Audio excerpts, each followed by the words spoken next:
Alors, je reviens à vous, c'est le banane de Yingui par rapport à une vidéo que j'ai faite sur les élections au Cameroun, les élections sénatoriales en fait. Il s'agit là, n'est-ce pas, de savoir. What's the problem? Do you see a black collie walk about here? No.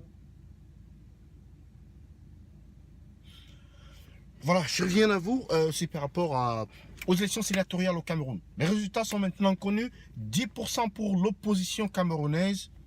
Quel résultat? Oh là là. Mes chers compatriotes, plus que jamais, il est important de comprendre que la méthode ou les méthodes utilisées jusqu'à présent ne donnent aucun résultat. Essayons de faire un rappel mémoire, c'est-à-dire rentrer dans les années 90.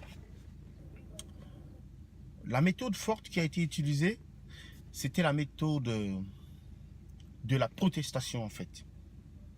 Et cette méthode a bien entendu accouché d'une souris, mais quand même accouché de quelque chose. Parce que la pression, c'est la seule méthode, ou c'est le seul moyen qui permet dans une dictature, c'est-à-dire de faire bouger les choses. Vous avez vu ce qui s'est passé au Burkina Faso, vous avez vu ce qui se passe au Togo, vous avez vu ce qui s'est passé au Sénégal, parce qu'il faut commencer par là, on allait au Burkina Faso et tout cela. Vous voyez ce que les Congolais font au Congo. Il y en a qui meurent, on en meurt, mais on ne meurt pas pour rien. Plutôt que d'aller mourir dans les routes camerounaises en masse avec des compagnies de voyage d'un autre, c'est-à-dire d'un autre monde en fait. Alors dans une dictature, qu'est-ce qu'on fait? Dans les années, les leçons qui ont été tirées, malheureusement les leçons ont été tirées d'un seul côté. C'est-à-dire le régime a bien assimilé ce qui s'est passé dans les années 90 et comme toute autre dictature dans le monde, ils ont édifié des instruments pour donner un visage démocratique à leur gouvernance, pour donner un visage acceptable à leur gouvernance, c'est-à-dire mettre en place la démocratie, le multipartisme. Ils appellent la démocratie chez eux, c'est le multipartisme, les institutions telles que la commission électorale, les institutions comme récemment le Sénat, la Cour constitutionnelle et consorts. Et donc, aux yeux du monde, cela paraît comme une très bonne avancée. Aux yeux du monde, cela paraît comme un système parfait, un système démocratique. Mais la réalité en dit autre chose. On ne peut pas comprendre que de 90 à 2018, que l'opposition camerounaise ait régressé.